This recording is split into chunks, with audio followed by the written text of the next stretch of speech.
Anda gagal di beasiswa ini, apa yang Anda lakukan? Ya, untuk planning, jika saya gagal, ya sebenarnya saya sudah mempersiapkan diri dengan maksimal. Saya sudah mencoba berusaha dengan semampu saya.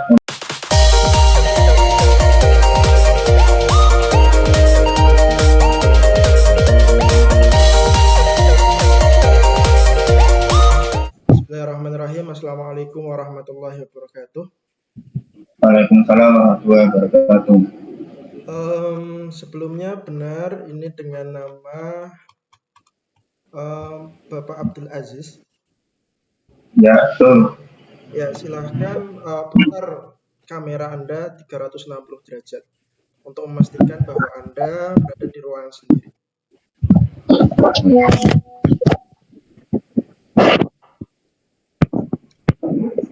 Baik, cukup. Baik, Mas Abdul Aziz, silahkan perkenalkan diri Anda terlebih dahulu. Baik, terima kasih atas waktu dan kesempatan yang diberikan kepada saya. Perkenalkan, nama saya Abdul Aziz, bisa dipanggil Aziz. Saya umur 26 tahun dan lulus jurusan PAI di Institut Pesantren Kiai Abdul Halim Mojokerto. Domisili saya di Kabupaten Kendal dan insya Allah saya akan melanjutkan S2 di UIN Salatiga dengan jurusan yang sama. Saat ini saya mengajar di salah satu SMA Ma'arif NU di Kabupaten Kendal yang sudah berjalan kurang lebih 3 tahun. Nah, selama saya mengajar, saya menemukan beberapa dan kebanyakan para pelajar hari ini itu memang terjadi degradasi moral atau penurunan moral yang ada di kaum pelajar. Maka dari permasalahan tersebut saya memiliki motivasi untuk ikut membantu dalam menyelesaikan permasalahan moral yang terjadi di kaum pelajar. Seperti itu. Baik, aktivitas Anda saat ini mengajar ya sebagai guru? Ya, betul, mengajar. Terus kenapa ingin melanjutkan S2? Ya, kenapa saya ingin melakukan S2? Berkaitan dengan nantinya kontribusi saya yang di awal saya sampaikan terkait dengan penyelesaian terkait dengan degradasi moral yang ada pada kaum pelajar. Bahwasanya saya ingin menawarkan kontribusi, memiliki rencana bahwa penyelesaian masalah dengan degradasi moral yang ada pada kaum pelajar, saya menemukan bahwa ada perbedaan kondisi pelajar yang dimana situ sekolah madin atau madrasah diniyah yang di desa sekolah non formal, situ bahwa ada kecenderungan moralnya lebih baik. Makanya di sini saya berencana untuk menyelesaikan masalah melalui madin tersebut. Namun di situ madin hari ini kurikulum yang sudah dijalani itu belum tertata dengan baik. Jadi selama ini hanya sekedar santri berangkat, diajar, kemudian pulang. Itu. Makanya di sini saya ingin menambah ilmu saya terkait dengan inovasi kurikulum dan kepemimpinan pendidikan. Yang itu materi tersebut tidak ada pada saat saya kuliah S1. Seperti itu. Jadi dari inovasi kurikulum tersebut saya ingin mencoba menata kurikulum yang ada di Madinah agar lebih terarah lagi biar nantinya bisa membantu memberikan kontribusi. Baik, Mas Abdul Aziz. Kenapa harus UIN Salatiga, enggak yang lain? Karena mata kuliah yang ingin saya ambil tadi yang berkaitan dengan kontribusi saya itu hanya ada di UIN Salatiga, yaitu kombinasi antara inovasi kurikulum PAI dan juga kepemimpinan kependidikan macam itu. Oleh inovasi kurikulum PAI ini sebenarnya di beberapa kampus di beberapa perguruan tinggi itu memang sudah ada untuk bidang magister. Jadi seperti di UIN Sunan Kalijaga, kemudian di beberapa kampus ini ada. Namun untuk yang kepemimpinan pendidikan ini kebanyakan magister di manajemen pendidikan. Untuk yang di PAI ini masih belum ada. Macam itu. Jadi kombinasi antara kedua mata kuliah tersebut. Kemudian yang kedua terkait dengan dosen, bahwa saya beberapa kali berhubungan dengan dosen, juga mendapatkan testimoni dari beberapa teman bahwa dosen sana komunikatif, sehingga untuk penyerapan ilmu ini lebih mudah. Dan saya juga sebenarnya ada salah satu dosen yang itu memang benar ingin penasaran, sebenarnya masih penasaran, belum meneliti lebih lanjut, ya terkait dengan Prof. Miftahudin semacam itu. Kemudian yang ketiga, mungkin ini agak remeh alasannya, namun terkait dengan letak geografis UIN Salatiga yang dimana terletak di pegunungan, yang menurut saya ini lebih mudah dalam penyerapan ilmu dibandingkan dengan perguruan tinggi atau kampus yang terletak di pusat kota, di pusat keramaian seperti itu. Baik, ada berapa mata kuliah S2 di UIN Salatiga? Untuk mata kuliahnya itu ada beberapa.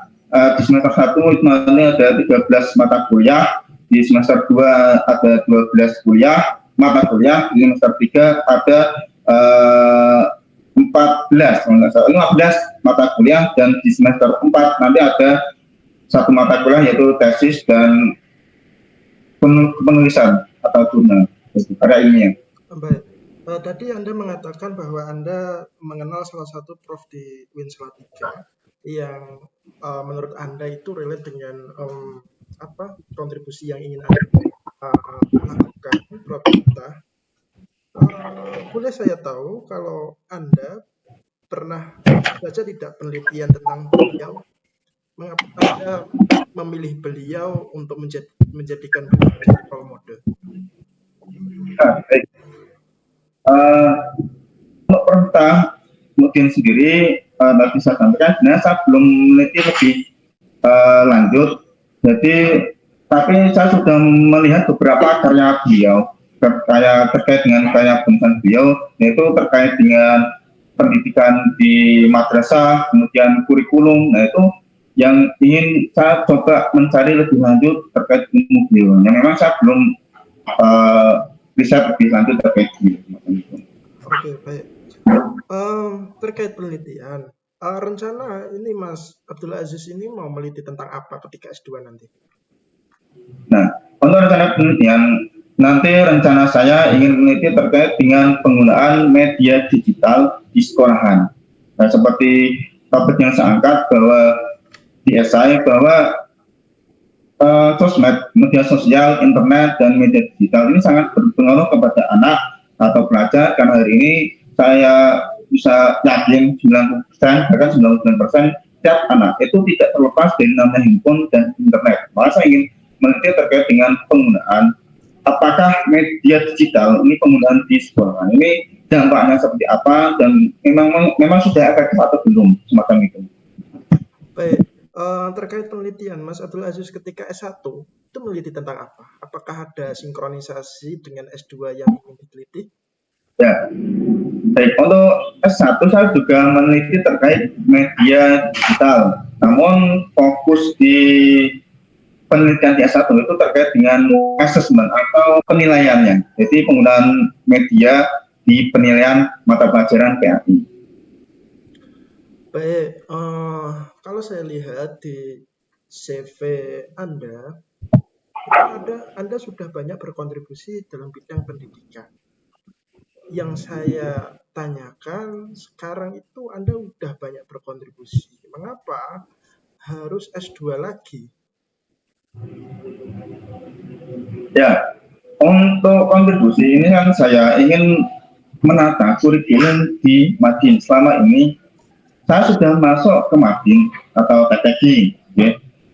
Tapi untuk saya sudah berusaha untuk membantu, namun dalam bidang kurikulum karena keterbatasan ilmu yang saya miliki, saya belum bisa menata kurikulum atau menata kurikulum itu secara terarah atau lebih tertata. Jadi sekedar membantu terkait ya birokrasi dan penataan kegiatan saja. Tapi untuk kurikulum ini karena memang keterbatasan ilmu yang saya miliki ini belum bisa menata dengan baik, karena selama ini kurikulumnya belum terarah dan tertata di Madin. Hanya sekedar berangkat, sambil diajar, kemudian pulang, selesai semacam itu.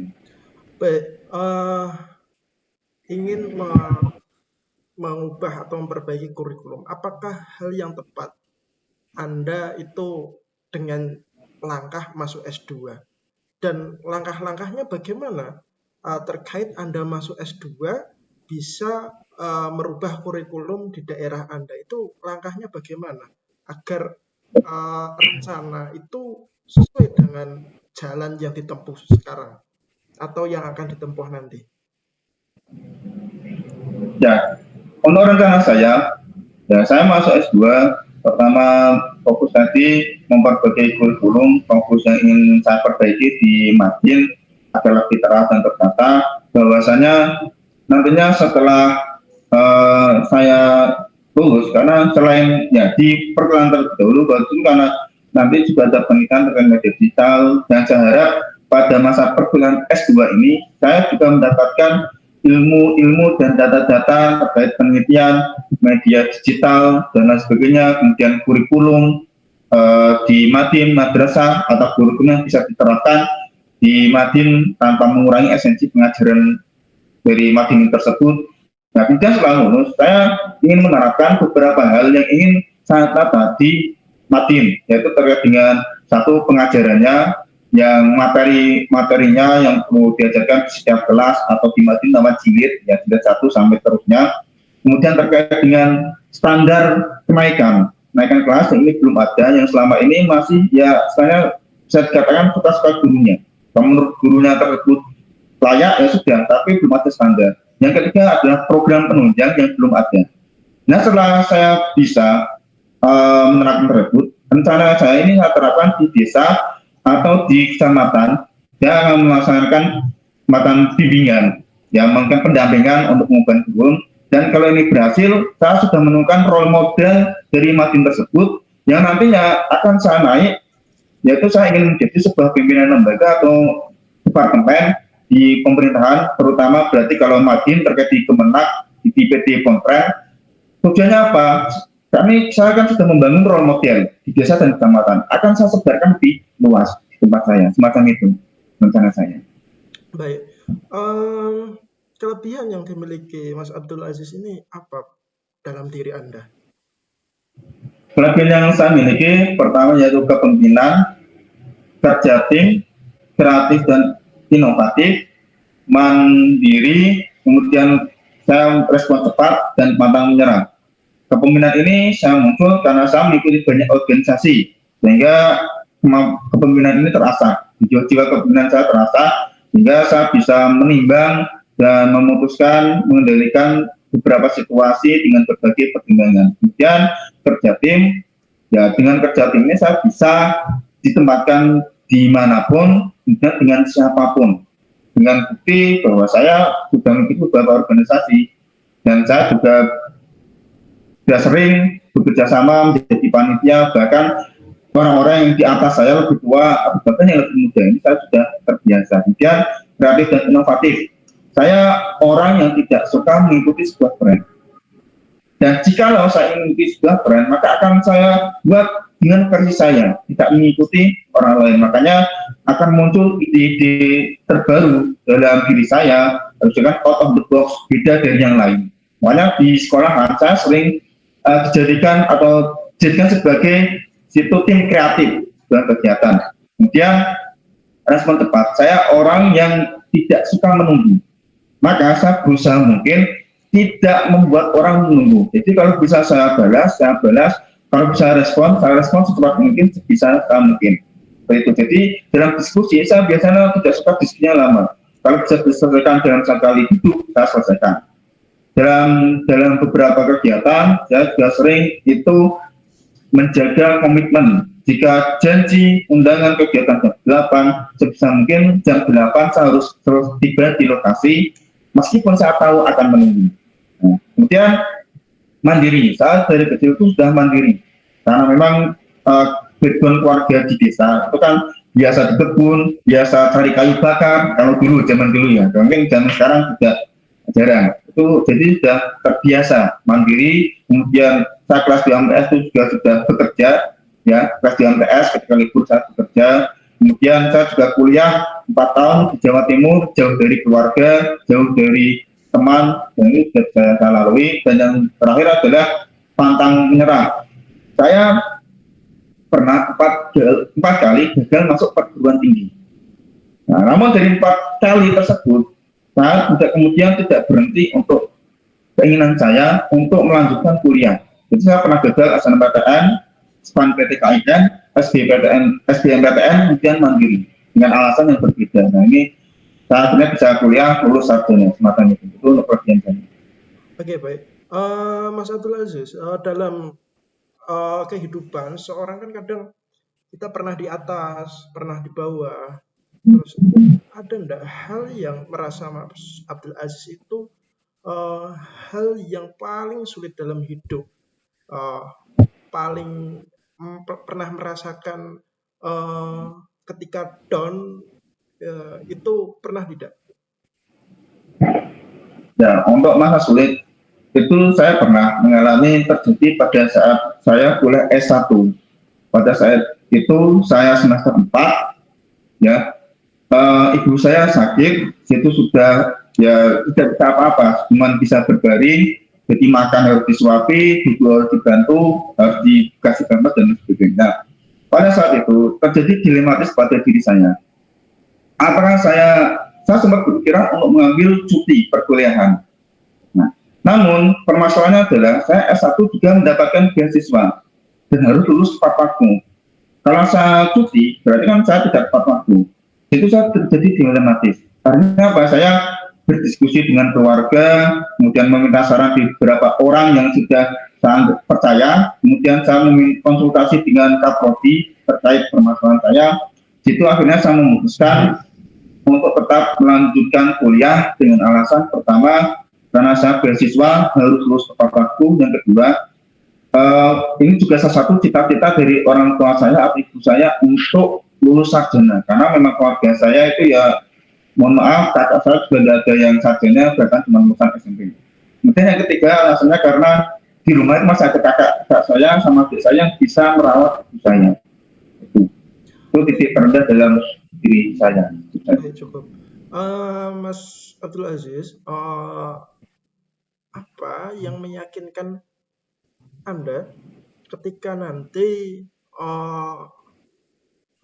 diberi kesempatan untuk menjadi atau menjadi mahasiswa S2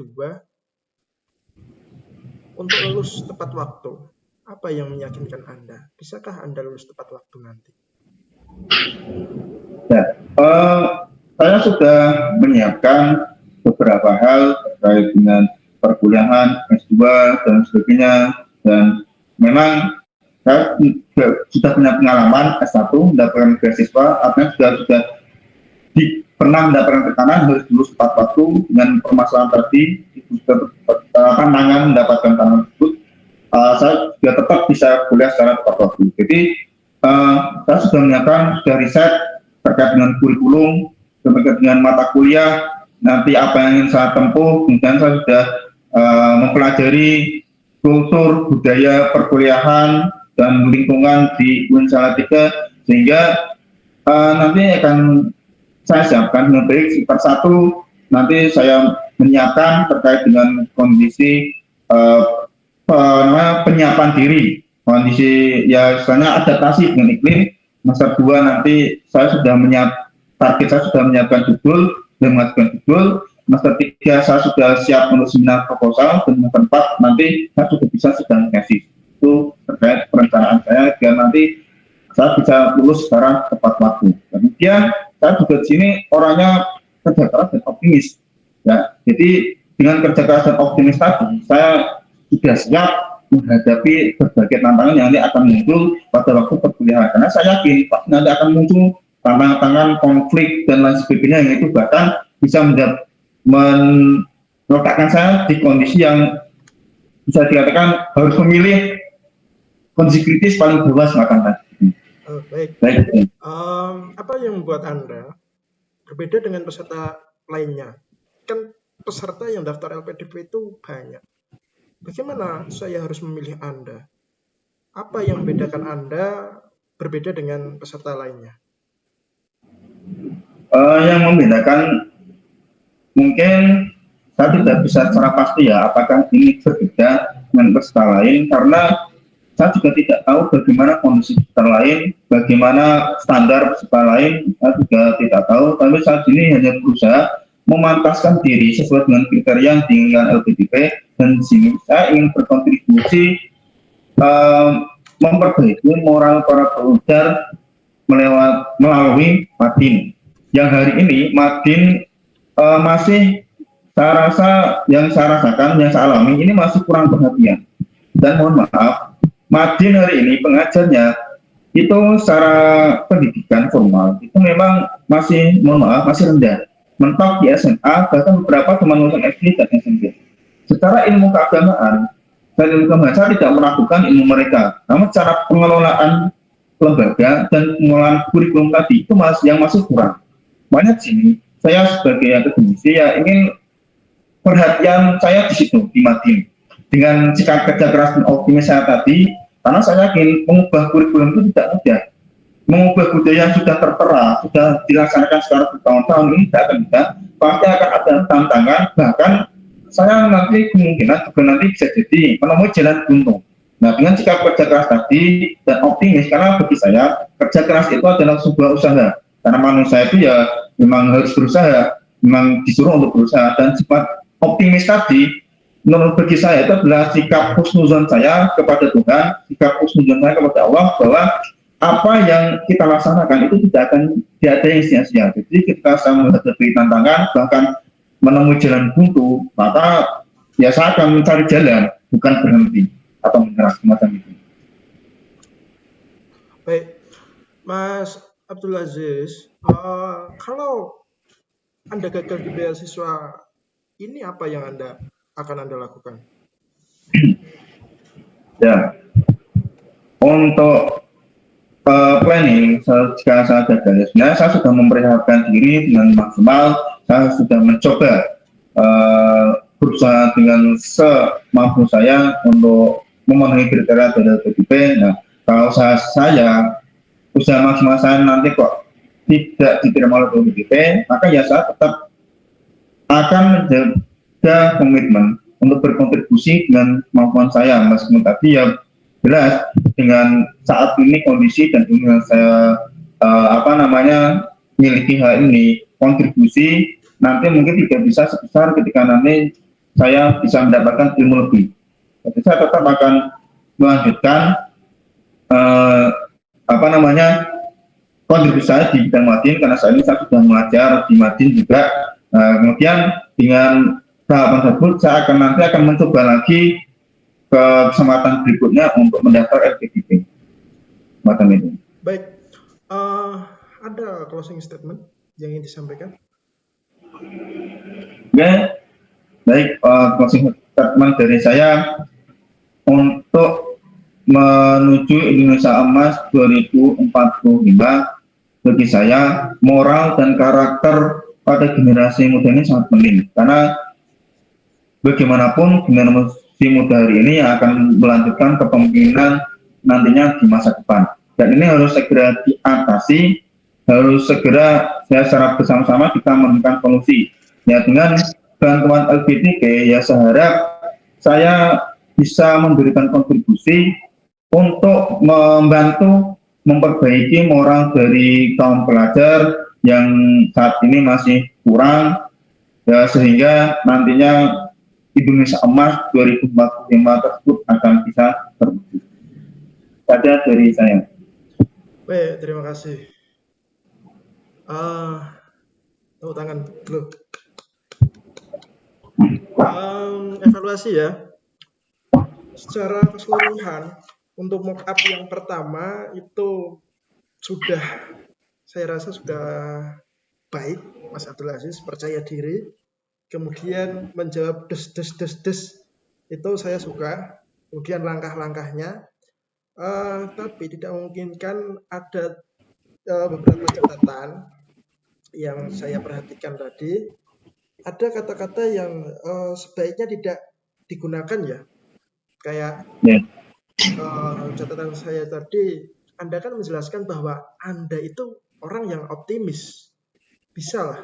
Tapi saya mendengar banyak kata-kata mungkin, mungkin. Nah, itu kayak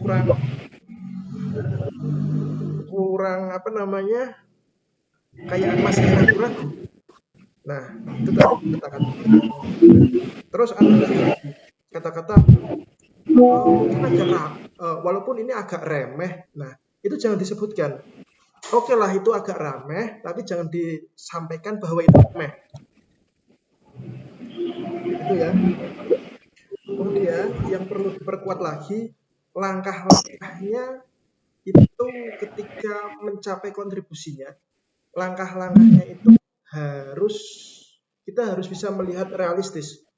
Saya lebih suka langkah-langkah yang dibagi, jangka pendek, jangka menengah, jangka panjang. Itu akan memudahkan Anda untuk mencapai kontribusi Anda. Saat ini, langkah jangka pendek saya misalnya, saya ingin tetap mengajar dan belajar. Kemudian langkah jangka panjang ketika saya lulus S2, saya akan mempelajari tentang kurikulum pendidikan. Kemudian setelah saya lulus, saya akan mempraktekkan pendidikan itu pada sekolah yang saat ini saya ajar. Nah, kemudian saya akan mengembangkan potensi saya itu melalui itu dan lain sebagainya. Nah, bisa digabungkan.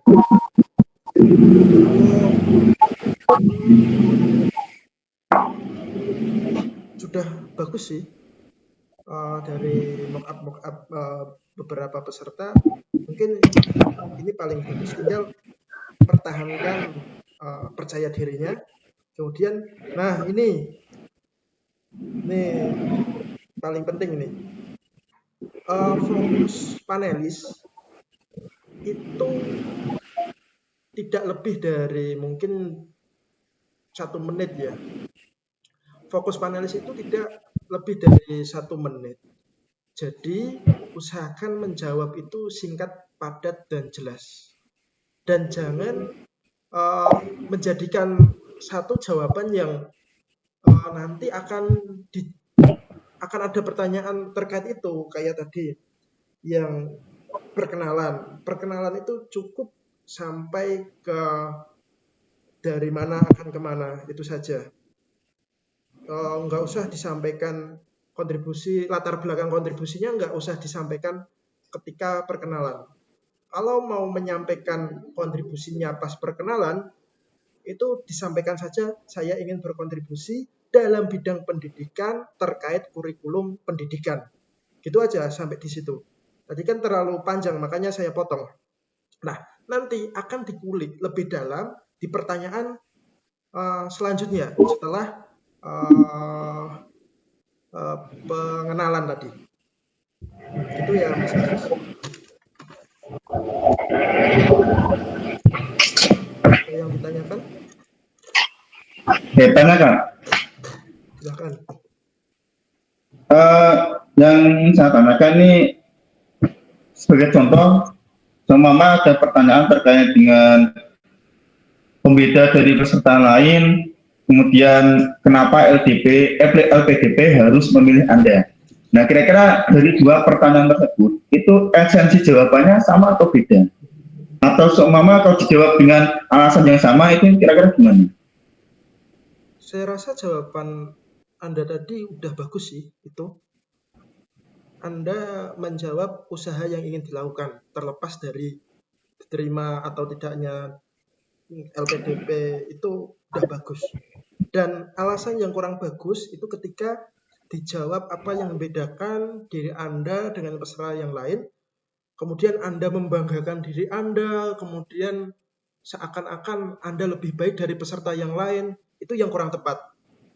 Saya rasa jawaban Anda tadi udah tepat terkait apa tadi? Usaha yang ingin Anda lakukan. Dengan tidak membandingkan dengan peserta yang lain itu udah tepat menurut saya.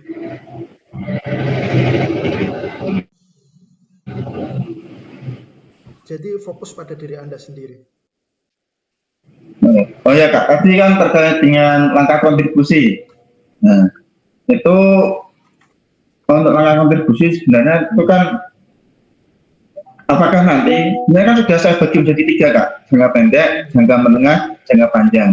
Cuman tadi kan saya tidak menyebutkan jangka pendeknya apa, jangka menengahnya apa, jangka panjangnya apa, cuma langsung mengalir nyambung gitu. Nah, sebenarnya kan jangka pendek saya ini kan saya ingin tetap mengajar. Terus jangka menengahnya tadi ingin mengubah kurikulum. Jadi membentuk role model Madin dengan kurikulum yang saya tawarkan. Dengan mengatakan pendampingan-pendampingan ke Madin.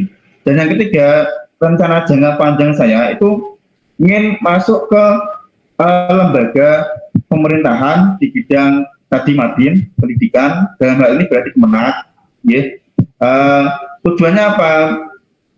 Agar kontribusi saya lebih luas kan. Kalau saya tidak masuk ke situ kan nanti kan saya mungkin bisa mendampingi ya sebatas kemampuan saya paling kan 10 Madin, 3 Madin itu kan sudah mentok, nggak bisa saya mendampingi satu kabupaten. Nah, itu sebenarnya rencana jangka panjang saya seperti itu. Jadi dari ngajar dulu nanti kira-kira apakah perlu disampaikan tadi di judulnya di mana kasih pembukaan dulu jangka pendek saya seperti itu dikasih kata-kata nih Pak, jangka pendek, jangka menengah, jangka panjang atau langsung bisa mengalir saja gitu. Oh, Kira-kira bagaimana? saya kira udah bagus tadi. Namun saya belum memahami tentang kan mengalir kan tadi jangka pendek, Yeah. jangka pendek, jangka menengah, jangka panjang. Nah, tahu-tahu udah selesai. Kirain udah itu jangka pendek nih ya. Oh, yeah. Iya, kalau membagi jangka pendek, jangka menengah, jangka panjang kan harusnya udah sekarang ini jangka pendek ingin gini, jangka menengah ini. Kecuali kalau tidak membaginya. Kalau tidak membaginya ya silahkan disampaikan untuk saat ini, nanti ke depannya setelah lulus saya ingin seperti apa, itu juga bisa.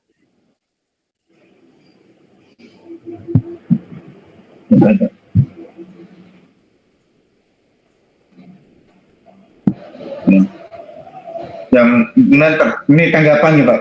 Sebenarnya untuk jawaban ini saya sebenarnya sudah berlatih untuk tadi yang sebenarnya kepanjangan yang mungkin terlalu panjang sebenarnya sudah mencoba berlatih. Jadi sudah saya timer, saya buat video. Sebenarnya saya buat video. Jadi saya rekam. Gitu kan ada timernya berapa menit. Sebenarnya ya selama saya latihan itu ya mentok 2 menit, tidak sama tidak ada lebih. Paling yang panjang di kelebihan memang. Jika saya menjelaskan kelebihan itu memang panjang agak panjang. Tapi Kelebihan nanti satu saja, jangan semua ya. Salah satu begitu. kelebihan saya, nah itu. Nanti kalau panelis mau minta kelebihan lagi ya disampaikan, kalau enggak ya enggak usah. Kan sebenarnya panelis sudah membaca kelebihan Anda, kemudian kekurangan Anda, tapi panelis itu mengkonfirmasi ulang apa yang Anda tulis.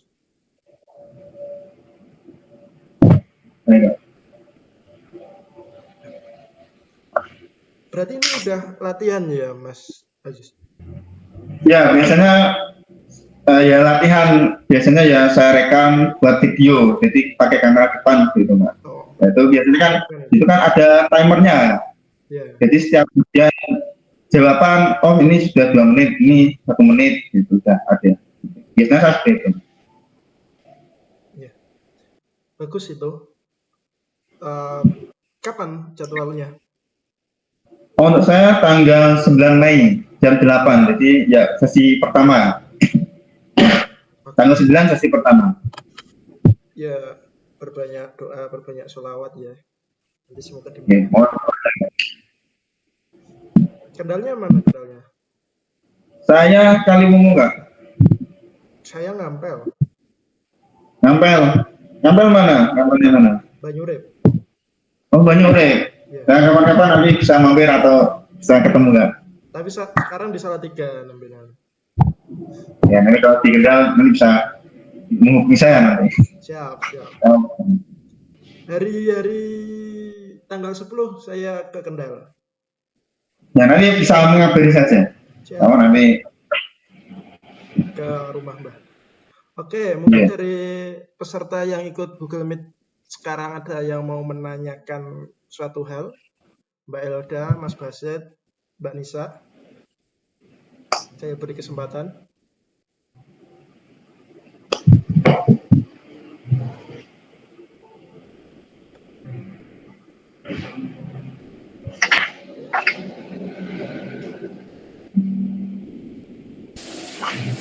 Saya mau tanya ke Mas Abdul Aziz sih, Oh ya, boleh. terkait itu yang udah dapat lo itu jadwal pertamanya itu hari apa sih Mas? Maksudnya yang fixnya nih sesi pertama. Untuk jawab kita kan, kalau yang kalau saya ini kan yang punya saya kemarin kemudian bertawan awal itu tanggal 6 sampai tanggal 9 Mei itu yang pertama yang pakai LOA. Bilang saya dapatnya tanggal 9.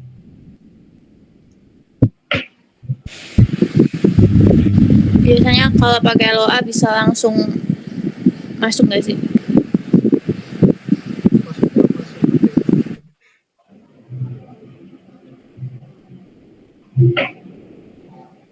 Maksudnya masuk apa ini? Maksudnya masuk apa ini, Mbak Elda? Intinya kan kayak udah punya kode referral gitu loh, Kak. Kayaknya sama sih. Hamin 1 jam baru bisa masuk sih. Kurang tahu, coba Mas Abdul Aziz. Yang apa nggak? Udah bisa masuk ke Zoom ya? Belum kan? Sepertinya belum ada. Belum ada kan? Kalau di keterangan sih di aplikasinya akan nanti muncul pas hari H. Atau hari H nanti akan muncul dan jeda akses 2 jam sebelum jadwal. Itu keterangan. Berarti saya juga jam sebelum jadwal. Biasanya kalau pakai LOA sama yang nggak pakai LOA itu biasanya kalau pakai LOA kan lebih ada banyak kesempatan masuk gitu nggak sih Kak sebenarnya? Apa gimana Kak Aziz?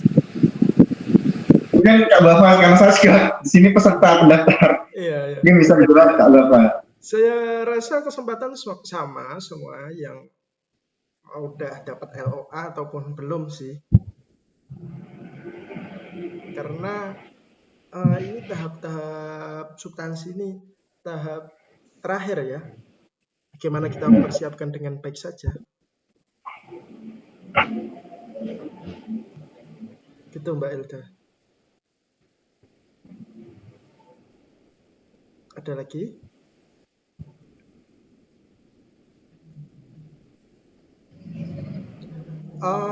Besok kalau mau ikut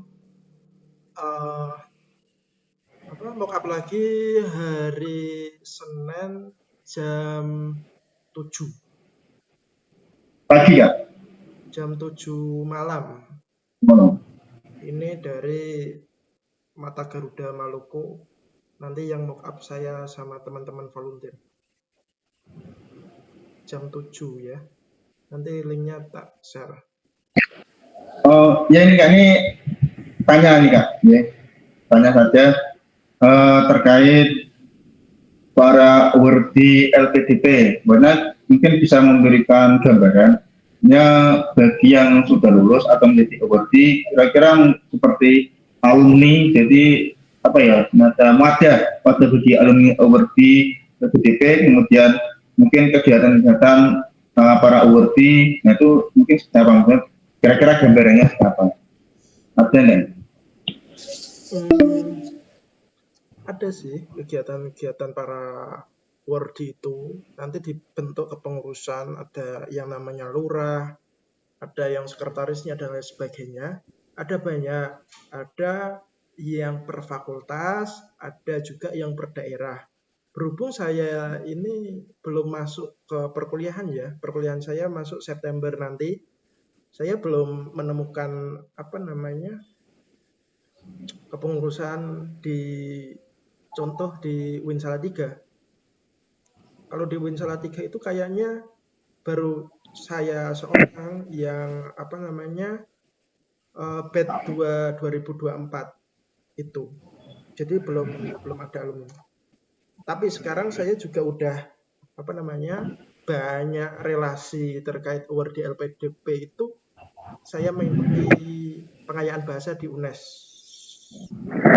Sampai sekarang itu ada 4 kelas dari berbagai daerah se-Indonesia.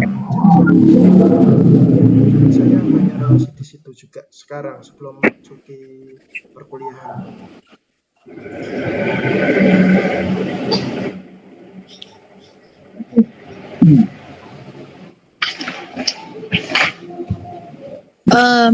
Kan kemarin tuh kan waktu daftar itu kan aku memilih di bulan Juli apa Agustus gitu loh Kak. Nah, tapi biasanya itu tetap dapat pengayaan bahasa nggak ya? Atau itu tuh kalau kita milih Juli pasti bakal ikut masuk Juli?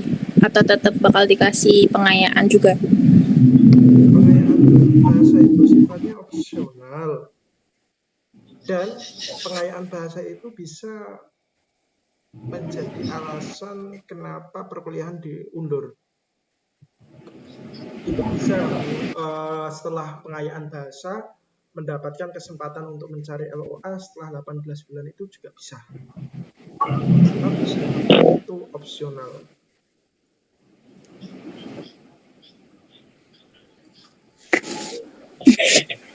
Oh, berarti itu tuh dari LPDP bukan Kak? Iya, dari LPDP. Itu salah satu fasilitas kepada calon penerima beasiswa yang afirmasi. Berarti kasih offering mau pengayaan bahasa enggak kayak gitu? Iya. Iya.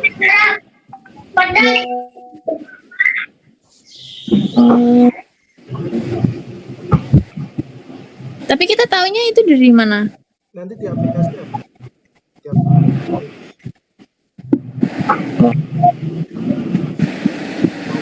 Mau mengikuti pengayaan bahasa ataupun tidak. Oke. Terima kasih Kak infonya. Sama. Satu lagi Kak, satu lagi. Oke.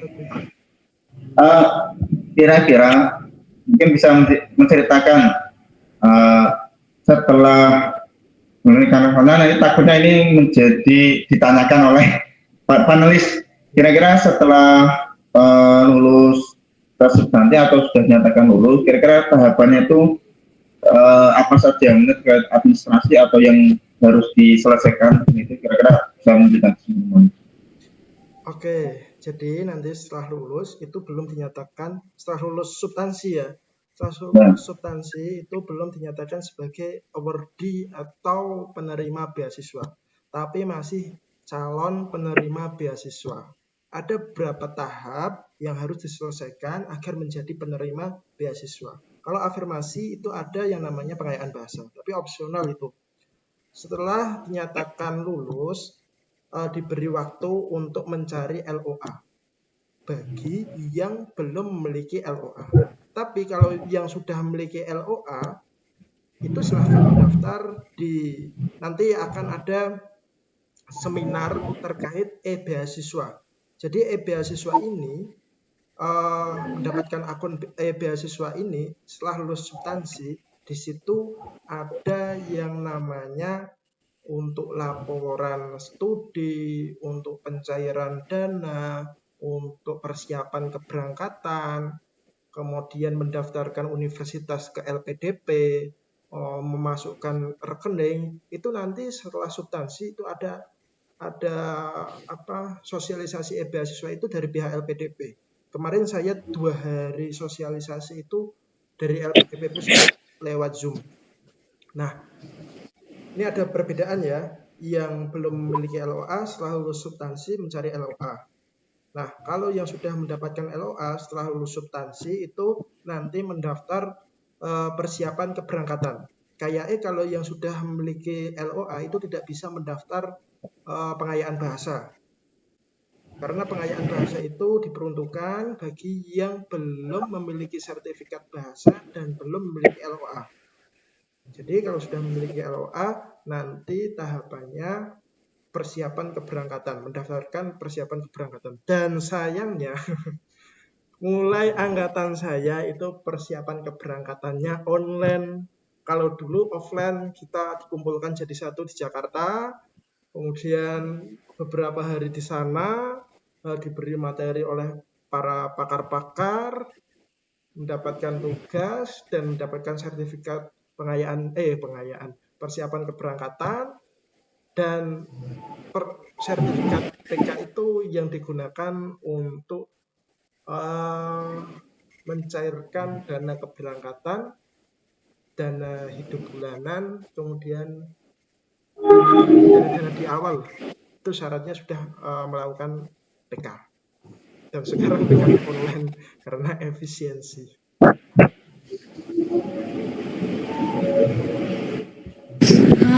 Itu Kak tanya kalau misalkan kita nggak dapat LOA itu gimana tuh? Nanti ada pendampingan dari pihak LPDP. Pendidikan Agama Islam dari LOA. Oh berarti itu sebenarnya LOA itu wajib gitu ya?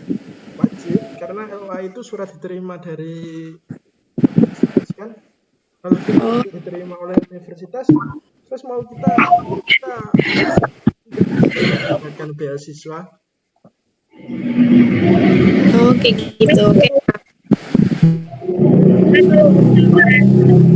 Kalau misalkan kita kan ikut pengayaan bahasa, terus tiba-tiba pengayaan bahasanya belum selesai, LOA kita udah keluar, terus perkuliahan juga udah mau dimulai, berarti itu bagaimana?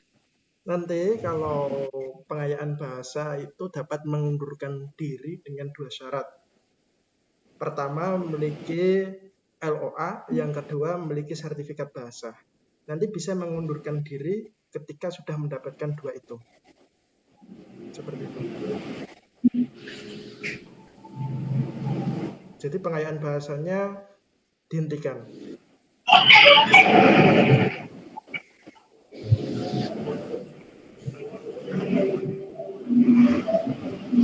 Oh iya, tanya yang tadi yang buat hari Senin di Mata Garuda Maluku.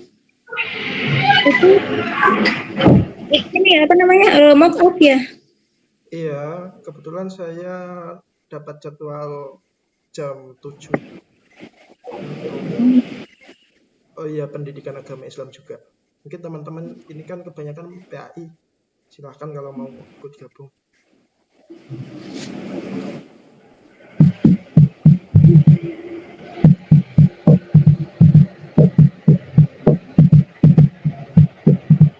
Seperti itu, ada lagi yang ditanyakan?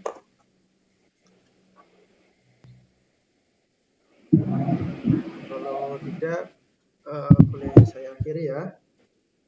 Karena udah sore juga. Persiapkan dengan baik untuk teman-teman. Teman-teman kalian sebagian sudah gugur melalui tes substansi. Kalian masih bertahan sampai saat ini, itu yang sudah luar biasa.